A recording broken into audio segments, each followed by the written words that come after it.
Assalamualaikum warahmatullahi wabarakatuh. Oke, makalah keempat siap? Ya, silakan.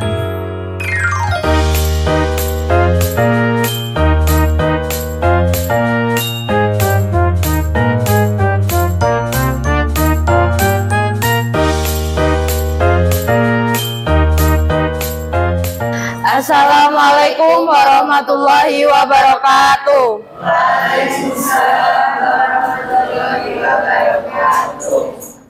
Sebelumnya kami di sini bakal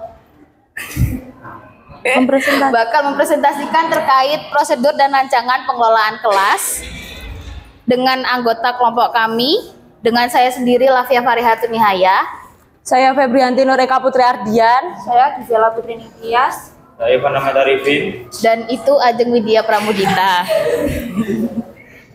Oke, langsung masuk aja ke materinya. Kita langsung masuk ke latar belakang dari materi ini.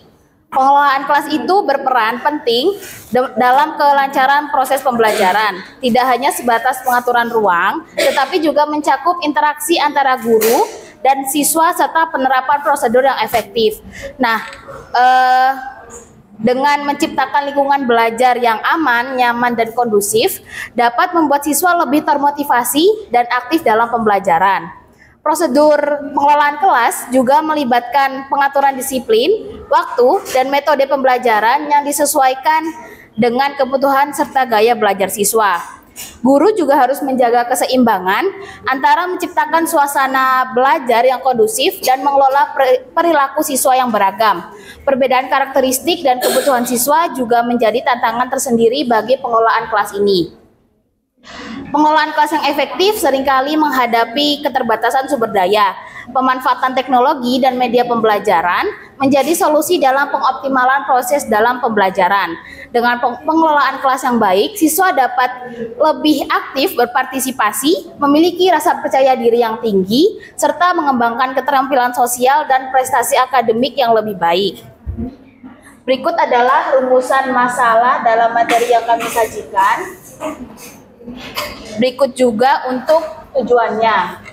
Selanjutnya terdapat pembahasan pengertian prosedur pengelolaan yang akan dibahas oleh teman saya. Yang selanjutnya ada pengertian prosedur pengelolaan dalam konteks pendidikan. Yang pertama, menurut Masya tahun 1994, prosedur adalah serangkaian tugas yang berhubungan satu sama lain, disusun dalam urutan tertentu sesuai dengan waktu dan tata cara yang telah ditetapkan, serta dilakukan secara berulang. Dalam dunia pendidikan, prosedur yang sistematis membantu guru mengelola kelas secara terstruktur dan terkendali, sehingga mendukung pembelajaran yang efektif. Sedangkan menurut Suryani 2023, prosedur pengelolaan kelas mencakup dua dimensi utama. Yang pertama, preventif atau langkah-langkah yang dilakukan untuk mencegah gangguan dalam kelas. Yang kedua, kuratif atau strategi untuk menangani permasalahan yang muncul selama pembelajaran. Untuk pengertian menurut Muyasaro tahun 2019, prosedur pengelolaan kelas terdiri dari tahapan untuk mengatur lingkungan belajar guna menciptakan serta mempertahankan kondisi optimal bagi siswa.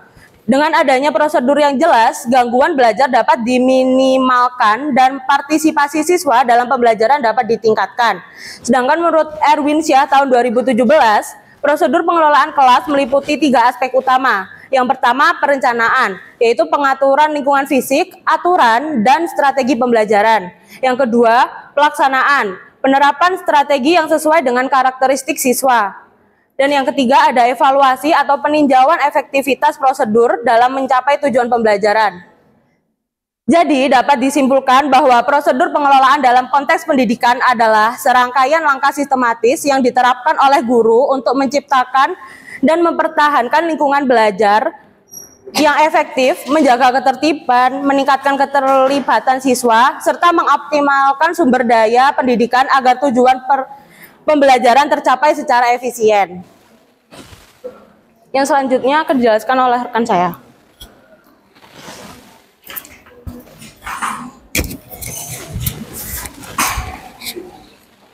Selanjutnya adalah prosedur pengelolaan kelas. prosedur pengelolaan kelas merujuk pada serangkaian langkah atau cara yang dirancang untuk mengatur, mengelola, dan mengontrol aktivitas di dalam kelas agar tercipta lingkungan belajar yang efektif dan kondusif sesuai menurut Mudasir dan kawan-kawan 2020. Menurut Aslamiyah DKK 2022, prosedur pengelolaan kelas merupakan langkah-langkah yang dilakukan untuk menciptakan kondisi kelas yang optimal sehingga pembelajaran dapat berlangsung secara efektif dan tanpa hambatan. Prosedur pengelolaan kelas dalam sudut pandang matematika merujuk pada serangkaian langkah atau tindakan yang sistematis dan terstruktur yang dilakukan oleh guru untuk menciptakan lingkungan belajar yang efektif, kondusif, dan mendukung proses pembelajaran matematika. Menurut Andani tahun 2021. Prosedur pengelolaan kelas yang dimaksud menurut Ametenbun 1981 adalah: 1. Memahami dan menguasai pendekatan-pendekatan pengelolaan kelas potensial, pendekatan pengubah tingkah laku, iklim sosio-emosional, dan proses kelompok. Yang kedua, memilih pendekatan yang tepat sesuai dengan masalah yang dihadapi. Yang ketiga, menganalisis problem yang dihadapi secara tepat. Yang keempat, memilih strategi yang tepat untuk menghadapi masalah-masalah yang dihadapi. Menurut Aslamiyah, secara umum pengelolaan kelas dapat dilakukan melalui dua prosedur utama, yaitu preventif dan kuratif. Prosedur preventif bertujuan menciptakan serta mempertahankan kondisi optimal dalam pembelajaran melalui peningkatan kesadaran diri pengajar dan siswa, sikap polos dan tulus, pengenalan serta pencarian alternatif pengelolaan kelas, dan pembuatan kontrak sosial. Sedangkan prosedur kuratif diterapkan ketika masalah muncul dalam kelas dengan langkah-langkah mencakup identifikasi dan analisis masalah, penilaian serta pemilihan solusi, pelaksanaan alternatif yang dipilih, serta pemantauan dan pemberian umpan balik terhadap hasilnya. Nah, prosedur dibagi menjadi tiga, yakni yang pertama prosedur dimensi pencegahan. Pengelolaan kelas dimensi pencegahan merupakan pendekatan yang menekankan bahwa banyak permasalahan di kelas dapat diminimalisir dengan merancang tujuan pembelajaran yang menarik dan relevan serta melaksanakan pembelajaran secara efektif. Menurut Zatur Rahmi tahun 2019, prosedur preventif dalam pengelolaan kelas mencakup segala upaya yang dilakukan guru sebelum munculnya perilaku menyimpang yang dapat mengganggu jalannya proses pembelajaran. Menurut Erwin Shah tahun 2017. Lalu langkah dimensi pencegahan menurut Afriza tahun 2014, yang pertama meningkatkan kesadaran diri sebagai guru agar lebih memahami peran dan tanggung jawab dalam menciptakan lingkungan belajar yang kondusif. Yang kedua, meningkatkan kesadaran tanggung jawab siswa sehingga mereka lebih bertanggung jawab terhadap proses belajar mereka sendiri. Yang ketiga, menunjukkan sikap tulus dari guru yang dapat membangun hubungan positif dengan siswa dan menciptakan suasana kelas yang harmonis. Yang keempat, mengenali dan menentukan alternatif manajemen guna menemukan strategi terbaik dalam menghadapi berbagai situasi di kelas. Dan yang kelima, membuat kontrak sosial sebagai bentuk kesepakatan bersama antara guru dan siswa untuk menciptakan lingkungan belajar yang lebih terstruktur dan tertib. Selanjutnya akan dijelaskan oleh teman saya.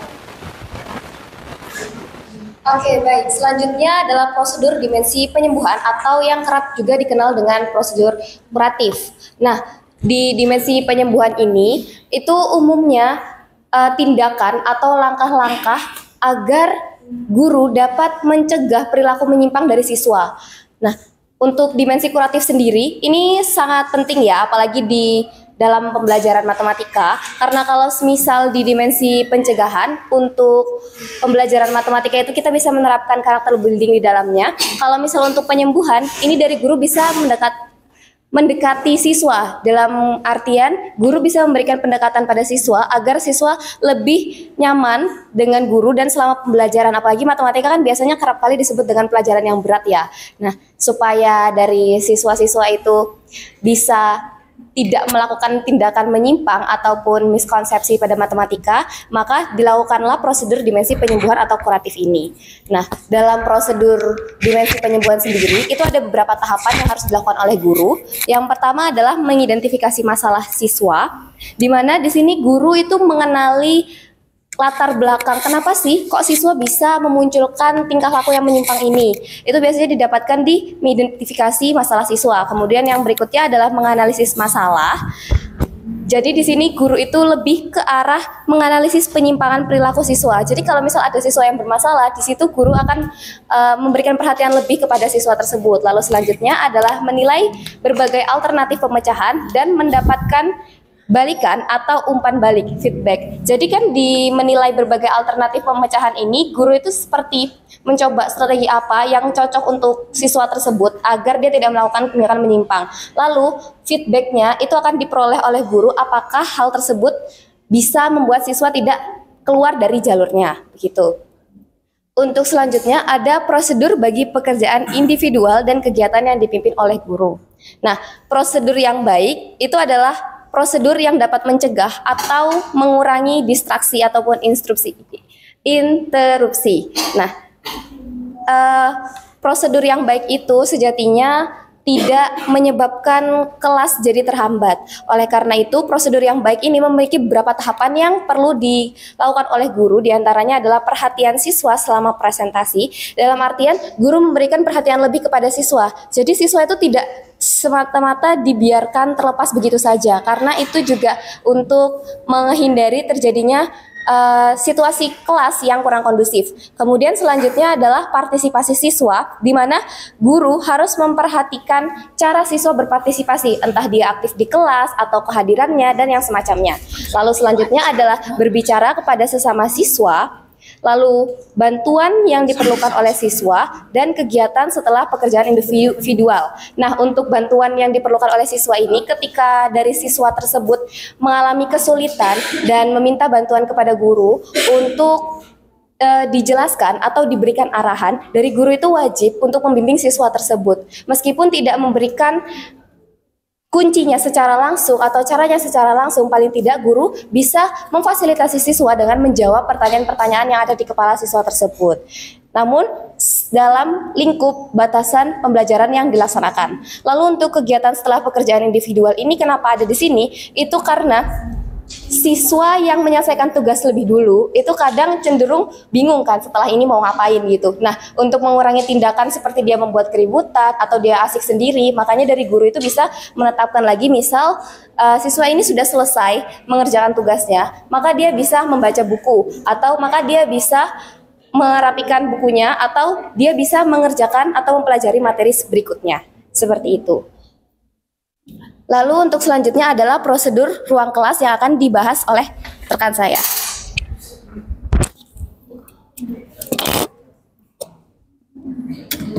Kemudian adalah prosedur penggunaan ruang. Prosedur yang diperlukan dalam ruang kelas, yang pertama, prosedur penggunaan ruang mencakup kelengkapan fasilitas, prosedur penggunaan dan perawatan fasilitas agar menunjang proses pembelajaran.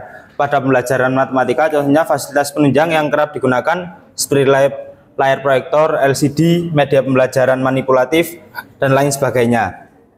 Kemudian meja tulis guru dan wilayah penyimpanan. Siswa dilarang memindahkan atau mengambil barang tanpa izin langsung dari guru untuk menjaga keteraturan, keamanan, dan kelancaran pembelajaran. Selanjutnya adalah prosedur penggunaan meja tulis siswa dan wilayah penyimpanan. Siswa harus menghormati meja tulis dan ruang penyimpanan milik teman sekelas. Aturan ini bertujuan untuk menciptakan lingkungan belajar yang saling menghargai dan tertib. Kemudian prosedur penyimpanan material umum yang mencakup perlengkapan yang sering digunakan dan dapat disimpan dalam rak, laci, atau lemari.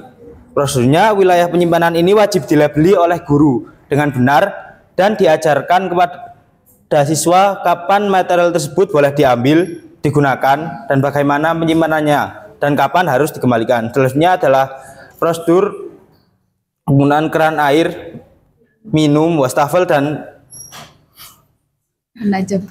penajam pensil. Prosedur umum yang perlu dan wajib diterapkan pada penggunaan fasilitas ini ialah fasilitas hanya boleh diakses oleh peserta didik dalam suatu waktu dan hanya ketika guru tidak sedang menyelenggarakan atau menjelaskan mata pelajaran. Selanjutnya adalah prosedur yang diterapkan ketika ingin menggunakan toilet, yakni penggunaan fasilitas ini perlu prosedur dan sistem yang memungkinkan siswa mengetahui kapan toilet boleh digunakan dan apa saja hal yang dilarang dan diperbolehkan ketika siswa menggunakan toilet tersebut. Selanjutnya adalah pusat-pusat wilayah dan kelengkapan prosedur khusus yang digunakan dalam periode tertentu. Contoh pengadaan kontrak belajar yang umumnya dilakukan oleh guru dan siswa di awal pertemuan per semesternya untuk mengatur sistem penugasan siswa, tingkah laku siswa, dan tata tertib siswa selama jam pelajaran yang berkaitan dengan guru pembuatan prosedur tersebut. Kemudian adalah sistem stasiun komputer. Prosedur yang berkaitan adalah prosedur mengoperasikan komputer, prosedur mendapatkan disk komputer, dan prosedur merawat komputer dan sebagainya. Selanjutnya adalah prosedur yang dapat diterapkan untuk mengoptimalkan pembelajaran matematika di ruang kelas. Menurut Husnul dan Nawati 2017, pertama adalah pengaturan tempat duduk yang fleksibel. Tempat duduk siswa sebaiknya diatur secara fleksibel, baik secara individu maupun kelompok, tergantung pada tujuan pembelajaran. Misal kelompok-kelompok kecil 4-5 orang untuk menyelesaikan masalah tertentu. Yang di sini adalah masalah matematis. Kemudian manajemen alat dan bahan pembelajaran. Guru perlu memastikan bahwa semua alat dan bahan pembelajaran seperti buku, teks, LKS, alat peraga dan kalkulator tersedia dan terorganisir dengan baik. Kemudian prosedur diskusi dan partisipasi aktif. Guru harus menetapkan aturan yang jelas terkait partisipasi siswa dalam diskusi, seperti mengangkat tangan sebelum berbicara atau menggunakan sistem giliran. Kemudian adalah pemanfaatan media pembelajaran. Papan tulis, proyektor, atau media visual lainnya harus digunakan secara efektif untuk menjelaskan langkah-langkah penyelesaian masalah, rumus, dan konsep matematika. Selanjutnya adalah waktu untuk latihan mandiri. Siswa perlu diberikan waktu khusus untuk mengerjakan latihan atau tugas matematika secara mandiri. Selama sesi ini, guru dapat berkeliling kelas untuk memantau kemajuan siswa dan memberikan bantuan kepada siswa yang memerlukan bantuan tersebut. Kemudian refleksi dan evaluasi pembelajaran. Di akhir pembelajaran, guru dapat mengadakan sesi refleksi selama 5-10 menit untuk meninjau kembali materi yang telah dipelajari dan memberikan kesempatan kepada siswa untuk mengajukan pertanyaan jika ada materi yang belum dipahami. Selanjutnya akan dijelaskan oleh rekan saya.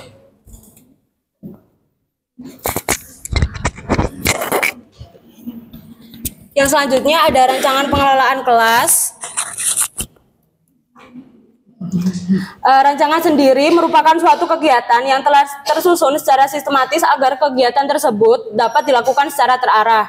Nah, faktor yang mempengaruhi dalam penyusunan rancangan prosedur pengelolaan kelas itu ada yang menurut Afriza tahun 2014. Yang pertama, pemahaman terhadap konsep pengelolaan kelas yang membantu guru dalam menentukan langkah-langkah yang tepat. Yang kedua, ada karakteristik siswa. Kan karena karakteristik siswa itu banyak ya. Mungkin dari sudut yang belajarnya dia bisa kinestetik, dia bisa audio, sama dia bisa visual. Yang selanjutnya ada identifikasi penyimpangan perilaku siswa. Yang ketiga ada pendekatan dalam pengelolaan kelas, harus dipilih sesuai dengan kebutuhan dan kondisi siswa agar strategi yang diterapkan lebih efektif. Dan yang terakhir ada keterampilan dalam perancangan prosedur, memungkinkan guru menyusun langkah-langkah sistematis untuk memastikan pembelajaran berlangsung secara lancar. Selanjutnya ada faktor yang memengaruhi rancangan pengelolaan kelas khusus untuk pembelajaran matematika menurut Amelia dan Siregar tahun 2022. Yang pertama ada karakteristik siswa, yang kedua ada lingkungan belajar, yang ketiga ada strategi pembelajaran, yang keempat ada peran guru, yang kelima ada kurikulum dan tujuan pembelajaran, yang keenam ada penggunaan teknologi, dan yang ketujuh ada interaksi sosial.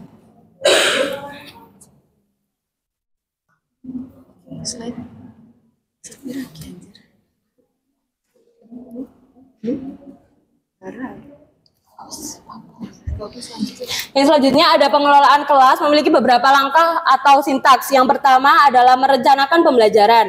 Yang kedua merumuskan tujuan pembelajaran. Yang ketiga memilih materi pokok pembelajaran. Yang keempat menentukan strategi pembelajaran. Yang kelima membuat evaluasi atau penilaian. Dan yang terakhir ada melaksanakan pembelajaran. Nah, melaksanakan pembelajarannya itu terbagi menjadi 3 bagian, di mana ada kegiatan awal, ada menciptakan iklim kelas dan membuka pembelajaran.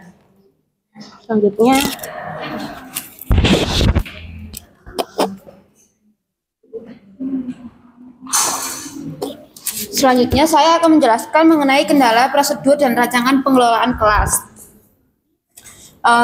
Kendala menurut Aslamiyah tahun 2022, yang pertama masih ada guru yang kurang memahami konsep-konsep mengenai prosedur dan rancangan pengelolaan kelas secara global. Yang kedua, ada beberapa guru yang tidak dapat meningkatkan kesadarannya sendiri sebagai guru. Yang ketiga, guru kurang memahami berbagai pendekatan dalam pengelolaan kelas sehingga guru tidak dapat memilih pengelolaan yang tepat pada pelaksanaan prosedur pengelolaan kelas. Dan yang keempat, guru tidak melaksanakan pengelolaan kelas sesuai prosedur dan rancangan yang telah disusun. Adapun kendala menurut Aziza dalam pengelolaan kelas dalam pembelajaran matematika, yang pertama ketidaksiapan guru, yang kedua keterbatasan waktu, yang ketiga heterogenitas siswa, yang keempat kurangnya sarana dan prasarana, yang kelima lingkungan belajar yang tidak mendukung, yang keenam kurangnya partisipasi siswa, yang ketujuh tuntutan kurikulum, yang kedelapan minimnya kolaborasi antar guru, yang kesembilan masalah disiplin siswa, dan yang terakhir adalah keterbatasan evaluasi. Selanjutnya adalah solusi, prosedur, dan rancangan pengelolaan kelas yang akan disampaikan oleh teman saya.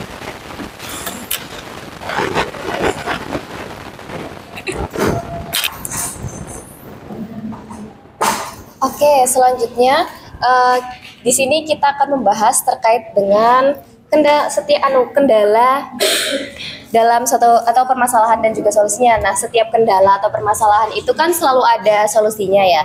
Begitu pula dalam masalah pengelolaan kelas. Nah, untuk solusi sendiri, menurut Aslamiyah, solusi dari berbagai kendala dalam pelaksanaan pengelolaan kelas itu ada 4 aspek. Yang pertama itu adalah pengajar harus selalu memperdalam pengetahuan dan pemahamannya mengenai prosedur, rancangan, dan strategi pengelolaan kelas. Kenapa demikian? Karena nyatanya masih banyak dari tenaga didik ataupun guru ataupun pengajar yang kurang mengeksplor lebih tentang strategi pengelolaan kelas ini. Oleh karena itu biasanya monoton, sistemnya hanya seperti itu saja. Maka dari itu pengajar harus memperdalam pengetahuannya.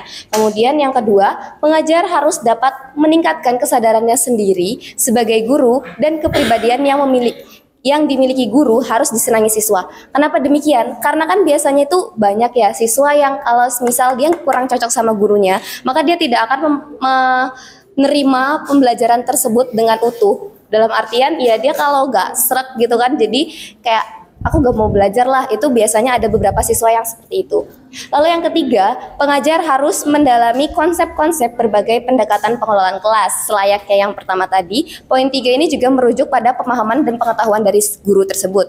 Kemudian yang keempat, itu pengajar harus melaksanakan pengelolaan kelas berdasarkan prosedur, rancangan, dan strategi yang telah disusunnya agar pengelolaan kelas dapat berjalan dengan lancar dan efektif. Mengapa demikian? Karena guru itu harus punya panduan ya. Segala sesuatunya tidak bisa diterapkan begitu saja ke dalam kelas, karena itu nanti jatuhnya akan seperti uji coba dan dikhawatirkan lingkungan kelas tersebut jadi kurang kondusif dan kurang berimpact baik pada siswa.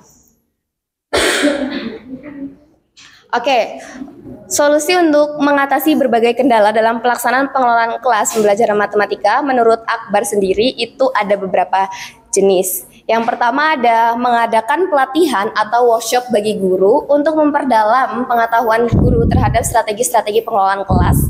Kemudian merancang perencanaan pembelajaran yang lebih efisien, lalu menerapkan pembelajaran diferensiasi, memanfaatkan sumber daya yang ada secara kreatif, menata ulang tata ruang kelas agar lebih nyaman dan kondusif, mengembangkan instrumen evaluasi yang beragam seperti penilaian otentik ataupun portofolio, kemudian menetapkan aturan kelas yang jelas dan juga konsisten, lalu membentuk komunitas belajar atau forum diskusi antar guru, lalu melakukan inovasi dalam penyampaian materi dengan mengintegrasikan pendekatan kontekstual dan tematik.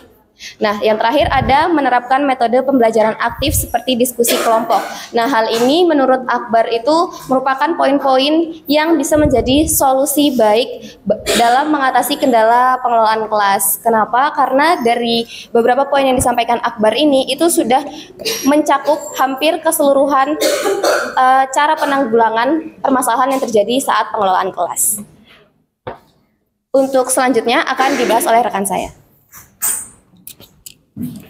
Selanjutnya adalah indikator keberhasilan pengelolaan kelas. Menurut Agus 2015, indikator keberhasilan adalah guru mengerti perbedaan antara pengelolaan kelas dan mendisiplinkan kelas. Kemudian, sebagai guru, jika pulang di rumah tidak terlalu lelah. Maksudnya di sini adalah efektivitas penggunaan energi yang dilakukan oleh guru. Jadi energinya untuk mengelola kelas itu efektif. Setelah itu, guru mengetahui perbedaan antara prosedur kelas, yakni hal-hal yang diinginkan guru ketika terhadap kelas tersebut, dan rutinitas kelas, yakni hal-hal yang biasa dilakukan siswa tanpa adanya perintah terlebih dahulu. Guru harus mengetahui perbedaan antara dua hal tersebut. Selanjutnya adalah guru melakukan pengelolaan kelas dengan mengorganisasi prosedur-prosedur. Sebab prosedur pengajaran siswa akan pentingnya tanggung jawab. Selanjutnya, guru tidak mendisiplinkan siswa dengan ancaman dan konsekuensi. Kemudian, guru mengerti bahwa perilaku siswa di kelas disebabkan oleh sesuatu, sedangkan disiplin bisa dipelajari. Maksudnya di sini adalah seorang guru ketika memandang siswa yang misalnya kurang baik itu tidak langsung ngejudge, tidak langsung menilai bahwa anak ini tidak baik, tidak bisa didisiplinkan, karena disiplin itu suatu hal yang bisa dipelajari, bisa diajarkan. Kemudian indikator keberhasilan menurut Rahmania 2022, setiap siswa mampu untuk terus belajar dan bekerja. Yang kedua, setiap siswa mampu menyelesaikan tugas-tugas yang diberikan. Setelah itu, terciptanya lingkungan belajar yang kondusif, tertib, disiplin, dan bergairah. Kemudian adanya hubungan yang baik antara siswa dan guru secara interpersonal. Kemudian akan dijelaskan oleh rekan saya. Selanjutnya kita masuk ke kesimpulan. Dari semua materi yang dijelaskan tadi dapat disimpulkan bahwa pengelolaan kelas yang efektif memastikan lingkungan belajar yang kondusif dan produktif. Proses ini melibatkan perencanaan yang matang, penerapan strategi yang tepat, serta evaluasi yang berkelanjutan. Guru ini juga berperan gak hanya sebagai pengajar, tetapi guru ini juga sebagai fasilitator yang mengelola interaksi siswa, menjaga disiplin, dan mendorong keterlibatan aktif dalam pembelajaran. Rancangan pengelolaan kelas juga harus mempertimbangkan terkait karakteristik siswa, metode pembelajaran, pemanfaatan teknologi, dan juga interaksi sosial. Tantangan seperti ketidaksiapan guru, keterbatasan sarana, atau kurangnya partisipasi siswa dapat diatasi dengan strategi inovatif dan kolaboratif. Dengan pendekatan yang tepat, pembelajaran matematika dapat menjadi lebih menarik, meningkatkan pemahaman siswa, serta menciptakan suasana belajar yang interaktif dan efektif. Sudah selesai. Selanjutnya dari teman-teman, apakah ada pertanyaan? Bisa raise hand. Pertanyaan, tanggapan, tambahan, apa saja diterima.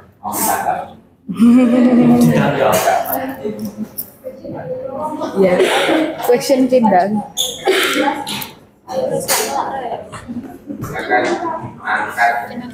Kaki. Angkat tangan. Kakinya aja, tangannya aja.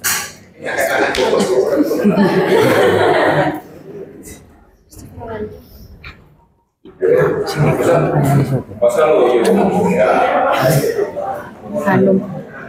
Kepada Rahmat saya persilakan.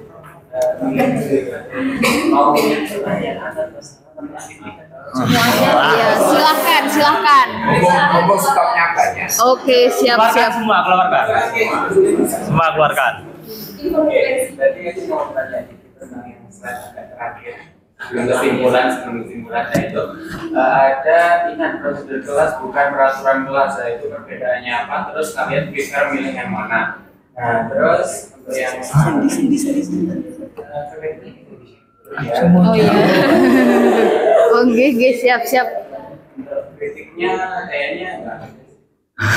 Masya Allah. Alhamdulillah. Anda kurang kritis, banyak ke mistir dari sana. Ya, sudah. Oke, selanjutnya kepada Avicenna saya persilakan. Tadi kan di prosedur prinsip penyembuhan itu kan ada memilih alternatif pengerjaan dari masalah penggunaan yang ada. Itu alternatifnya itu sebenarnya ada apa sih? Terus kalau misal terlalu luas ada nggak contoh permasalahan kemudian berhasil diselesaikan menggunakan alternatif? Apa enggak? Ya. Apa dari kritik? PPT-nya kayak terlalu banyak kata-kata yang tinggal selesai. Oh iya. Terima kasih atas kritiknya. Iya. Ya. Dari teman-teman apakah ada pertanyaan, tanggapan, kritik dan saran lagi kepada Renal, saya persilakan. Ya, assalamualaikum warahmatullahi wabarakatuh. Waalaikumsalam warahmatullahi wabarakatuh. Nah, saya ingin bertanya nih. Ini ada cerita dari teman kelas saya lain. Itu kondisi kelasnya itu paling kacau di sekolah itu. Hiperbola. Sehingga guru itu seringkali masuk itu hanya memberikan tugas saja. Karena itu teman-temanku yang tidak salah itu loh, tidak kena dampaknya itu.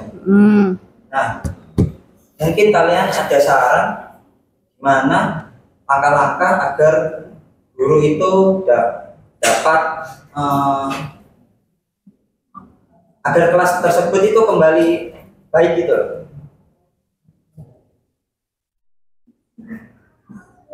Apakah dapat paham? Oke, berarti intinya suatu kelas itu sudah tercap jelek. Ya. Jadi gurunya tuh males masuk. Males masuk cuma dikasih tugas gitu. Tapi sebenarnya di kelas itu ada murid yang tidak membuat kacau dan dia tak dapat imbasnya. Bagaimana guru mengatasi hal tersebut? Ini maksudnya mengatasi kelasnya kacau atau mengatasi gurunya yang males masuk? Metodenya juga bisa. Oke, terima kasih atas pertanyaannya. Dan teman-teman yang lain apakah ada pertanyaan lagi? Ya, kepada Hanum dipersilakan. Saya dari baru mau bertanya, kalau ada di sebuah sekolah itu mengalami keterbatasan menurut saya kayak sekolah-sekolah terpencil gitu kan. Nah, kayak jumlah gurunya yang terbatas, terus fasilitas yang kurang memadai atau aksesnya teknologi juga minim. Itu bagaimana kalian menurut kalian bagaimana akan bisa menentukan prioritas dalam rangka prosedur pengelolaan kelas? Mana dulu yang didahulukan agar tetap efektif, dan strategi apa yang dapat diterapkan untuk memaksimalkan pengelolaan kelas itu meskipun dalam kondisi-kondisi yang seperti ini? Oke, pertanyaan dicukupkan dulu ya, sudah ada 4, sudah banyak. Jadi kita mau berpikir dulu buat menjawab pertanyaannya.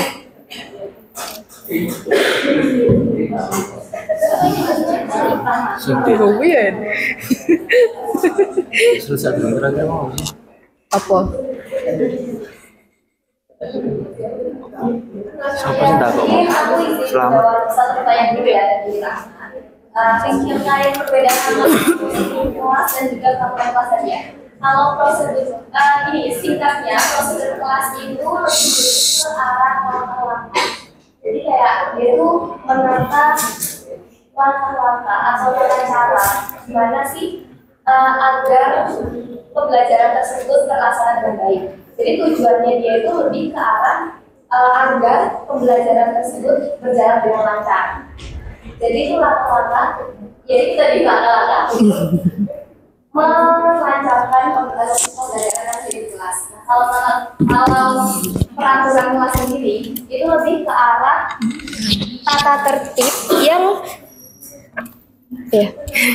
lebih ke arah tata tertib yang emang udah pakem dan lebih tegas. Biasanya kalau misal prosedur ini itu lebih ke arah dia contoh ya, kalau prosedur kelas ini bagaimana cara meminta izin untuk pergi ke toilet, misal seperti itu, bagaimana cara mengumpulkan tugas disi pejar, misalnya kayak gitu, itu lebih ke arah prosedur kelas. Nah kalau misal peraturan kelas itu lebih ke arah dilarang berbicara saat guru sedang menjelaskan. Jadi kalau peraturan kelas itu sifatnya lebih mengikat dan dia lebih tegas gitu. Mungkin dari Rahmat apakah ada feedback?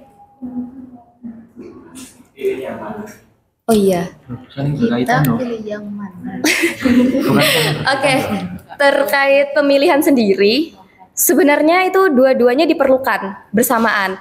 Kalau prosedur kelas itu diperlukan agar kegiatan pembelajaran di kelas itu berjalan dengan lancar. Nah, itu juga perlu peraturan kelas. Karena gini, kalau misal kita mengadakan pembelajaran, sudah terstruktur ini tata caranya gimana supaya kelas itu bisa berjalan dengan lancar, tapi kita nggak memberikan peraturan, itu kan sama aja kayak kurang gitu loh. Jadi dua-duanya tuh harus tetap beriringan. Contoh, kayak misal diberikan, sebentar berpikir, peraturan untuk itu dilarang membuat kegaduhan saat proses pembelajaran sedang berlangsung.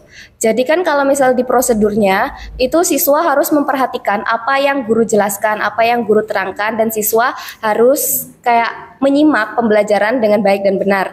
Nah, untuk peraturannya adalah siswa dilarang membuat kegaduhan selama kelas itu berjalan. Jadi kalau misal dipilih sebenarnya itu kayak gak bisa dipilih gitu loh, soalnya mereka berjalan beriringan. Mungkin dari teman-teman ada tambahan?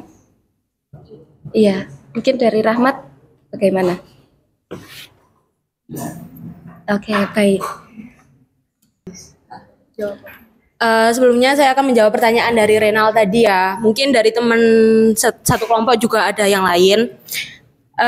Jadi menurut saya bagi gurunya terlebih dahulu ya. Jadi gurunya itu harusnya dari pihak sekolahnya itu memberikan dukungan-dukungan yang positif agar si guru tersebut itu mau mengajar dari kelas-kelas tersebut. Dukungan positifnya itu dapat berupa seperti kayak bantuan gitu. Jadi mungkin bukan hanya guru tersebut yang masuk ya untuk di awal-awal agar mengkondisikan kelas tersebut tidak kacau. Jadi ada guru yang membantu untuk mengatasi kelas tersebut agar tidak terjadi kekacauan lagi. Setelah itu mungkin guru tersebut itu juga harus mendapat dukungan dari teman-temannya juga, teman-teman sejawatnya. Jadi teman-temannya itu bisa memberikan seperti saran atau cara gimana sih mengatasi kelas yang seperti itu, yang kacau gitu. Terus untuk siswanya mungkin bisa agar tidak kacau itu diterapkan proses pembelajaran yang terstruktur, di mana mungkin di awal itu ada kegiatan awalnya dulu. Jadi kegiatannya itu nggak langsung yang seperti diberikan tugas, terus diberikan materi, lalu diberikan tugas, lalu ditinggal gitu. Jadi ada kegiatan yang melibatkan mereka untuk aktif. Jadi dan kegiatannya itu harus tetap dikontrol oleh gurunya agar tidak terjadi kekacauan. Nah, untuk mengatasi salah satu pentolan-pentolan yang agak nakal itu, mungkin dia lebih bisa diamati secara intensif ya. Jadi untuk pergerakan yang mungkin bisa mengacaukan kelas itu diminimalisir oleh gurunya gitu. Itu menurut saya. Mungkin dari teman saya ada yang lain. Kalau dari saya sendiri, peserta didik itu kenapa kok kacau? Maksudnya istilahnya dia menjadi kelas yang paling rumit diatasi, itu kan pasti ada faktor penyebabnya. Kenapa kok dia sampai seperti itu? Entah karena emang wataknya sendiri aslinya kayak gitu, atau emang dia itu tipe orang yang tidak betah di sekolah. Nah, salahnya guru di sini, kenapa malah guru itu malas masuk kelas, bukannya malah melakukan pendekatan-pendekatan kepada siswanya. Jadi menurut saya sendiri, dari guru itu bisa mengintrospeksi diri sendiri lagi, peran guru di sekolah itu bagaimana. Jadi guru itu bisa lebih interaktif atau mungkin bisa melakukan pendekatan kepada peserta didiknya yang kurang bisa diatur itu gitu. Jadi lebih, kalau dari pendapatku itu lebih ke kesadaran gurunya itu. Ada feedback? Cukup? Oke. Jawaban. Ya. Selanjutnya saya akan menjawab pertanyaan dari Dias Hanum untuk jika sebuah sekolah menghadapi permasalahan misalnya kekurangan sumber daya, terus bagaimana menentukan prioritas yang dalam merancang prosedur pengelolaan kelas agar tetap efektif dan strategi apa yang digunakan. Yang pertama itu tentunya disiplin dan manajemen waktu. Untuk menentukan prioritasnya itu ada 3. Yang pertama disiplin dan manajemen waktu. Jadi guru harus bisa membuat aturan di kelas itu seefisien mungkin karena tidak adanya sumber daya, kurangnya sumber daya. Yang kedua yaitu keterlibatan siswa. Jadi karena minimnya sumber daya ini, guru harus bisa memutar otak agar siswa itu bisa terlibat aktif dalam pembelajaran. Dan yang ketiga itu pemanfaatan sumber daya yang ada ini harus, misalnya papan tulis gitu aja, harus dimanfaatkan secara tepat.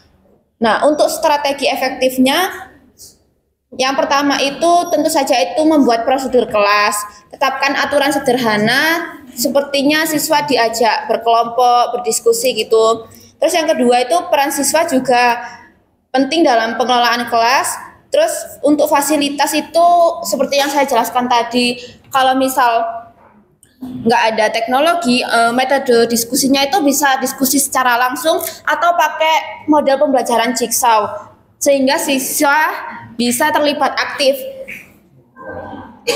Lalu selain itu juga bisa ini pembelajaran kontekstual, jadi guru ngajak siswanya itu langsung ke materi yang ada di kehidupan sehari-hari yang ada di ruang kelas itu.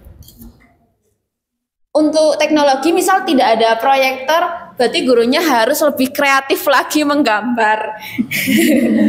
Kalaupun misal nggak ada PPT materi, jadi ya mau nggak mau harus ngeprint atau nggak nulis di kertas seperti itu.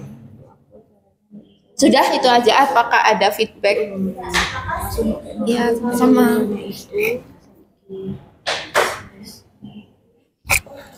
Di pantai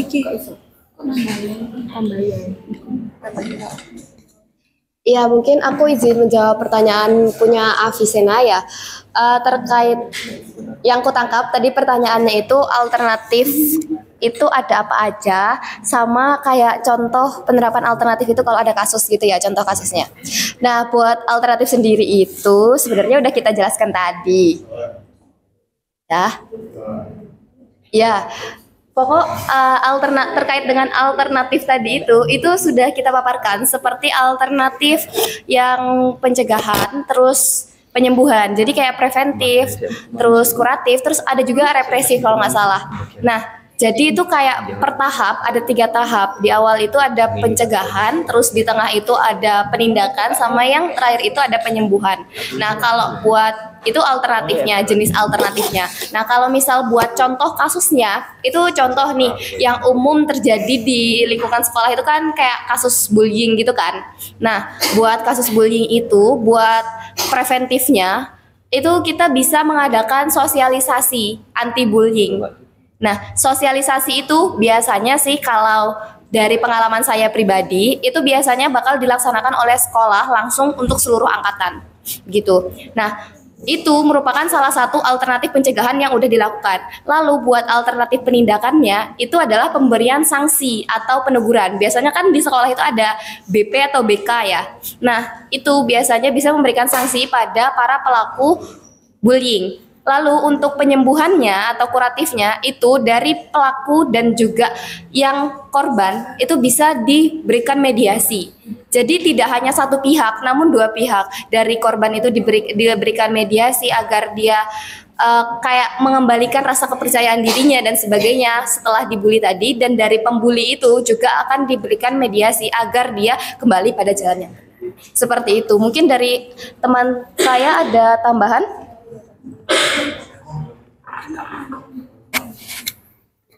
Oke, mungkin aku mau ngasih contoh lain. Kalau misalnya ada kasus kecurangan pada saat ujiannya, kayak nyontek, kayak buat apa, kertas CPA, apa, cheat sheet. Nah, itu buat langkah yang pertama mungkin bisa dari guru itu meningkatkan kesadaran siswa tentang pentingnya kayak kejujuran dalam pengerjaan ujian. Kayak walaupun ujianmu bagus, tapi kalau misalnya hasilnya itu nggak dari yang jujur, kan nanti kedepannya itu bakal jelek gitu loh hasilnya. Nah, terus untuk selanjutnya bisa buat kayak aturannya ketat, misalnya ada pengawas di depan dan di belakang, atau misalnya kalau misal dia sistem soalnya komputer itu bisa pakai sistem acak biar siswanya itu lebih susah buat mencontek. Selanjutnya juga bisa kayak melakukan pengawasan dari CCTV biar kayak istilahnya dari siswa itu punya rasa takut ada yang mengawasi 24/7 pada saat ujian gitu. Cukup. Apakah ada feedback? Penyembuhannya aturan ketat itu tadi. Ya. Jadi teman-teman, apakah masih ada pertanyaan, kritik, saran, tanggapan kepada siapa ya? Itu dipersilahkan. Ya, Isyam, dipersilahkan. Pertanyaannya itu bagaimana prosedur kelas ketika satu ruang kelas dijadikan dua kelas? Satu ruang kelas dan dua kelas. Contohnya teman saya di kelas 5 dan teman saya ini di kelas 6, tapi dijadikan di satu ruang kelas. Itu prosedurnya gimana? Oh, ruang kelasnya disatir. Ayo, keterbatasan. Kasiannya. Iya, gue. Enggak saya gue. Caranya gitu. Pindah sekolah. Itu kreatif ya. Langsung jadi masuk. Sembuh. Iya. Wow.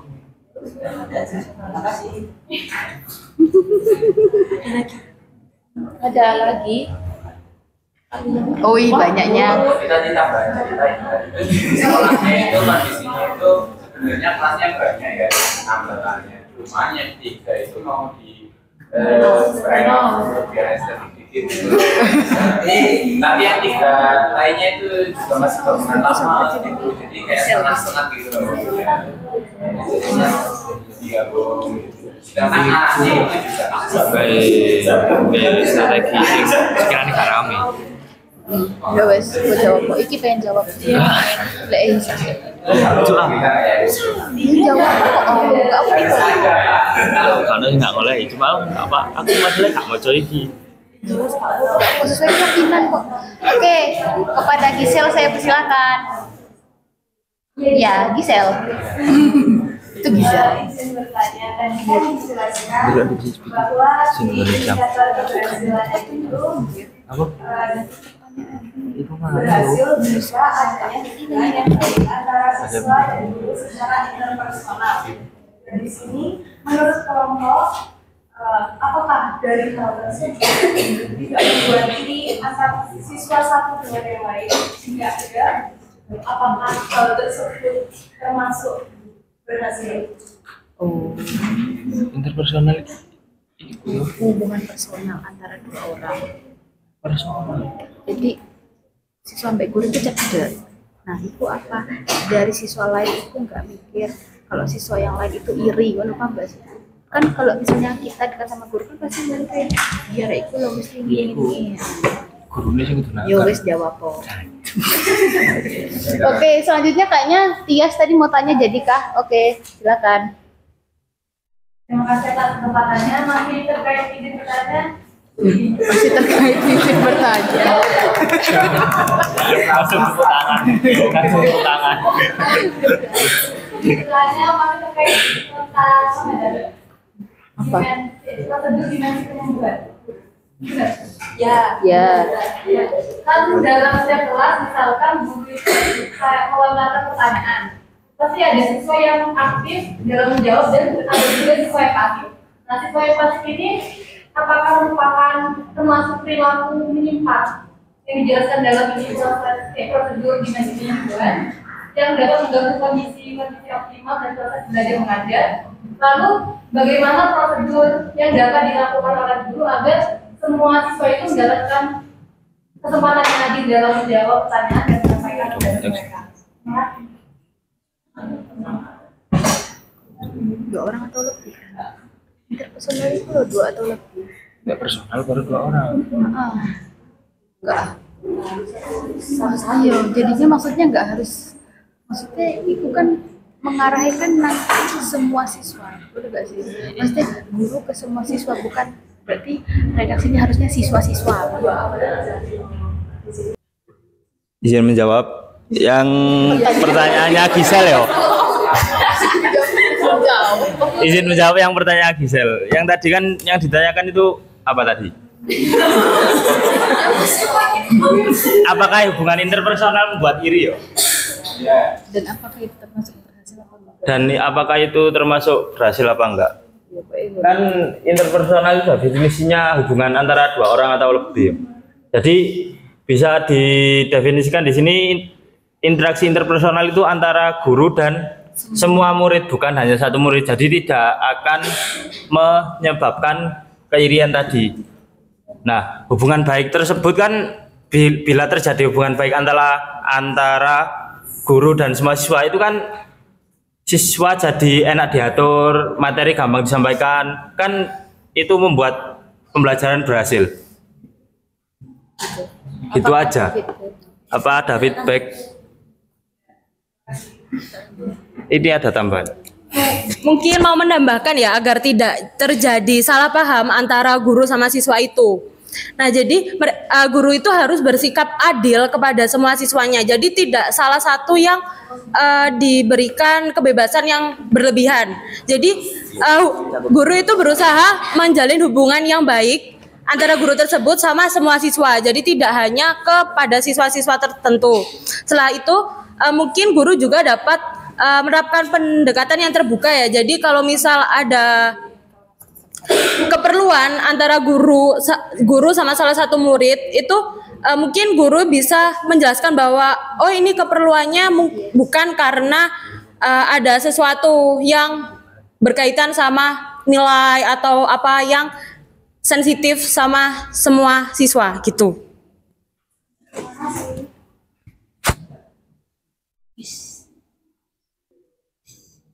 Selanjutnya saya akan menjawab pertanyaan dari Hisham yang perkara kelas disekat ya. Jadi kan tadi contohnya kondisinya itu ada satu kelas yang diisi oleh 2 kelas ya, kelas 5 sama kelas 6. Yang pertama kan tentu saja harus dibatasi kalau misal memang gurunya mau fokus ke masing-masing kelas. Kayak kelas 5 sendiri, kelas 6 sendiri. Terus pengelolaan yang tepat itu pertama guru harus fokus sama kelasnya sendiri sudah kan. Nah lalu misal guru itu mau enggak gini. Jadi misal kelas 6-nya itu lagi diterangin sama ini gurunya satu kan? Satu. Berarti kalau misal gurunya 2 guru ini harus kerjasama biar bisa ngatur kelas yang tepat. Jadi misal kelas 6 waktunya diterangkan materi, berarti kelas 5-nya gurunya ngajak belajar mandiri gitu. Fokus sama tugasnya masing-masing. Terus gantian nanti waktunya gitu. Apa bisa? Tapi interupsi. Tapi itu tuntutannya itu harus interaktif kelasnya. Mungkin gini ya, bisa dari kelas kan ada kelas 6 sama kelas 5. Nah, dari satu kelasnya itu ada yang pembelajaran di dalam kelas. Nah, satu kelasnya lagi itu ada yang pembelajaran di luar kelas. gitu. Nah, di luar kelasnya itu bukan harus di lapangan atau apa ya, mungkin bisa di perpustakaan, di aula, di tempat-tempat yang mendukung pembelajarannya. Jadi nggak harus di lapangan. Tapi kecuali kalau satunya pelajaran olahraga ya di lapangan boleh gitu. Atau enggak bisa gini. Misal kelas 5 sama kelas 6 itu harus interaktif kan? Nah, kelas 6 kan lebih pintar, lebih paham. Kelas 6-nya nanti jadi tutor sebaya dari kelas 5-nya. TP-TP dikit gitu loh. Nah, kalau misal bisa, kalau nggak bisa ya wis. Pasrah ya. Apakah tanggapan? Tanggapan atau feedback? Tanggapan atau feedback dari korban yang bersangkutan? Iya. Caranya pindah sekolah. Pindah sekolah. Dan mengajukan aspirasi ke kepala sekolah. Atau nggak menunggu renovnya sudah selesai. Ya udah. Ya mungkin aku mau jawab pertanyaan dari Tias ya. Anyong.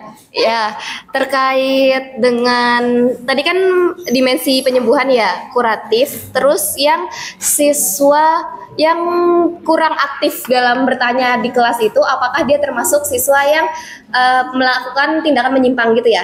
Nah, kalau dari saya dan dari tim ini itu tidak termasuk. Jadi siswa yang menyimpang itu kasusnya lebih berat. Kayak contoh ya, dia tuh benar-benar susah untuk mengikuti kegiatan akademik. Dalam artian dia benar-benar tertinggal dari teman-teman yang lainnya di kelas itu. Nah, kalau sekedar dia kurang aktif, dia pasif dalam bertanya, itu dia bukan termasuk dalam siswa yang melakukan tindakan menyimpang. Hanya saja dia tergolong dalam siswa yang kurang motivasi. Biasanya memerlukan motivasi lebih. Nah, lalu untuk strategi apa yang bisa diterapkan agar siswa di kelas tersebut sama-sama aktif dan gak ada yang terlalu aktif, gak ada yang terlalu pasif gitu. Itu kita bisa menerapkan motivasi tadi. Kita bisa menguatkan motivasi kepada siswa-siswa. Kemudian kita bisa juga menerapkan strategi seperti behavioristik yang memberikan reward gitu. Jadi memberikan stimulus dan juga reward. Nah, selain itu bisa juga pakai pembelajaran interaktif. Kayak contoh problem based learning. Itu bisa menggunakan strategi itu atau menggunakan TPS atau apa itu namanya? Bentar. Bukan. Ini think pair share. Think, pair, share. Nah, jadi kan di situ biasanya tuh kadang siswa dibagi menjadi beberapa kelompok gitu kan. Misal mereka mempelajari tentang coba contoh ya tentang strategi pembelajaran. Jadi ada yang behavioristik, ada yang kognitif, sama ada yang konstruktivis, misal kayak gitu. Nah, mereka dibagi ke masing-masing orang, dibagi ke 3 kelompok itu, tapi masing-masing orang semuanya harus mempelajari hal tersebut. Lalu nanti siswa itu setelah kayak selesai memahami tentang 3 materi itu, masing-masing siswa itu mereka akan dikumpulkan untuk bertukar informasi dengan temannya. Jadi kayak dikelompokin, satu kelompok itu ada yang behavioristik, ada yang kognitif, ada yang konstruktif. Jadi mereka kayak saling ngajarin satu sama lain. Nah, pakai sistem itu juga bisa meningkatkan keaktifan siswa agar siswa itu bisa lebih termotivasi, paling enggak itu mereka merasa kayak tertuntut lah mereka harus belajar gitu. Jadi itu bisa meminimalisir kepasifan siswa. Mungkin dari Tias ada tanggapan? Ya, sama-sama. Ya, dibuka satu sesi lagi. Yang mau tanggapan, bertanya, kritik, saran dipersilakan.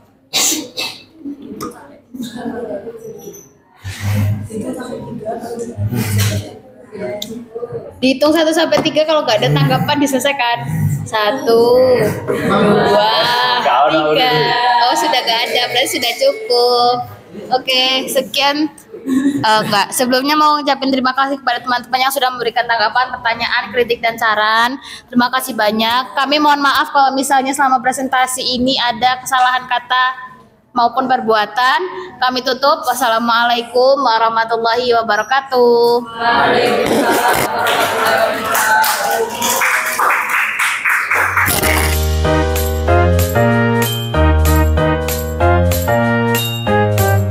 Oke. makalah keempat sudah selesai. Nanti berikutnya persiapan makalah ke-5 ya, ke depan. Ya mungkin ada beberapa yang perlu diperjelas tadi dari ini yang saya menggarisbawahi. Nah, tadi mungkin ada kekurang jelasan itu disebabkan salah satunya tidak ada ilustrasi gitu ya. Yang mungkin diberikan contoh kasus gitu ya. Nah, mungkin ya contoh kasus yang mungkin dikaitkan dengan beberapa prosedur ya. Ini kan semacam ada SOP gitu loh ya. Jadi kita kan kalau misalnya melakukan pencegahan seperti ini, SOP-nya seperti ini. Jadi ya kalau di dalam pembelajaran sering SOP itu disebut sintaks ya. Tahap-tahapan itu ya, sintaks ya. Itu kalau secara umum kan prosedur operasional itu ya. Standar prosedur operasi itu ada yang SOP, kalau bahasa Indonesia apa berarti? Prosedur operasi standar ya. POS ya. SOP, standard operation. Ya, kalau SOP kan bahasa Indonesia, standard operation procedure ya. Nah, itu nanti kalau ada beberapa, yang nggak harus semua, beberapa diberi ilustrasi itu mungkin akan jelas ya. Jadi contoh kasus yang konkret apa, mungkin bisa diambil yang satu yang preventif, yang satu yang kuratif itu ya. Ada kasus begitu akan lebih mengena nanti ya, bagaimana kita menerapkan prosedur-prosedur itu. Nah, syukur-syukur kalau itu diambilkan dalam kasus kelas matematika lebih ya, nah, lebih spesifik ya. Anda punya pengalaman bagaimana mungkin melakukan usaha preventif atau melakukan usaha kuratif untuk kasus-kasus yang ada di kelas matematika gitu ya. Nah, mungkin ada kasus khusus yang di kelas matematika ada, tetapi di kelas lain tidak ada gitu ya, itu lebih bagus ya. Tapi walaupun nanti ada kesamaan, nggak masalah. Yang penting di situ Anda melihat bahwa kelas-kelas matematika itu juga punya karakteristik tersendiri ya. Mungkin suatu kelas bermasalah dengan matematika, tidak bermasalah dengan pelajaran yang lain ya. Atau sebaliknya, ada juga kelas yang enjoy dengan matematika, ya enak, tapi ada masalah dengan mata pelajaran yang lain. Nah ini mungkin ada sudut relatifnya. Ya. Jadi kalau kuratif ya memang kita ambil yang memang sudah ada masalah ya. Kemudian bagaimana menyelesaikan contoh yang tadi diangkat, misalnya kelasnya terlanjur kacau gitu ya. Nah, kemudian gurunya juga katanya kacau juga gitu ya. Nah, gurunya tidak melakukan tindakan tertentu sehingga kelasnya jadi lebih baik, tapi malah memperkeruh misalnya gitu ya. Nah itu. Mungkin gurunya belum belajar pengelolaan kelas itu ya. Iya, dulu belum ada mata kuliah pengelolaan kelasnya ya. Nah, jadi bagaimana mengelola kelas yang seperti itu gitu ya. Nah, itu karena nggak punya bayangan sama sekali. Orang itu kalau nggak punya background pengetahuan atau pengalaman itu nggak kebayang kira-kira bagaimana mengatasi masalah seperti itu gitu ya. Karena itu mengatasi masalah itu memang perlu latihan, skill ya. Makanya nanti di dalam tugas PRI kan Anda diminta membuat project ya. Ya nanti bisa dikaitkan misalnya kalau dengan topik ini tadi kan mungkin Anda bisa melakukan mungkin usaha kuratif ya, ngambil kasus kelas tertentu gitu ya. Nah, kalau mungkin nggak sampai uji coba, tapi Anda mungkin secara teoretik bisa juga menyampaikan ya. Jadi kalau misalnya nggak sampai diuji coba ya boleh aja. Yang penting ada data kondisi kelas waktu itu gimana, terus Anda analisis kira-kira nanti tindakan yang tepat apa gitu ya. Nah, walaupun hasilnya belum tentu kalau dicobakan gitu ya. Nah, itu kan suatu usaha. Tapi ada dasar teorinya Anda memberikan advice gitu ya. Jadi topik ini semakin ke belakang nanti Anda semakin kebayang untuk tugas proyeknya gitu ya. Ya kira-kira apa yang cocok diangkat sebagai itu ya. Topik sama tapi kondisi tempat yang berbeda bisa aja gitu ya. Nah, itu kan itu mesti ada hal-hal yang spesifik kan ya. Ya mungkin di sekolah A dan sekolah B mempunyai kasus yang sama, tetapi nanti kalau dianalisis kan faktor-faktor penyebabnya bisa beda gitu ya. Nah, nanti otomatis kalau faktor-faktor penyebabnya beda ya usaha yang dilakukan juga berbeda seperti yang dijelaskan oleh Kompon tadi ya. Itu nanti salah satu yang bisa dilakukan. Salah yang lain ya bisa dikaitkan dengan topik sebelumnya atau topik-topik yang akan datang ya. Tapi jangan lama-lama ya, nanti karena di pertengahan semester Anda sudah laporan ya. Laporan paling nggak topiknya ya, topiknya dan deskripsi singkat. Deskripsi singkat terus mungkin sumber-sumber referensinya itu ya. Belum dikerjakan tuh, tapi idenya saja ya. Biasanya laporan pertama itu pada saat UTS untuk project ya.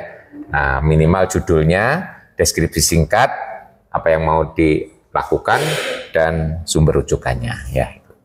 Saya kira itu nanti kelompok 4 bisa menyempurnakan makalahnya berdasarkan masukan-masukan yang tadi banyak muncul sehingga menjadi lebih baik dan nanti bisa diupload kembali di forum diskusi ya berupa makalah revisi.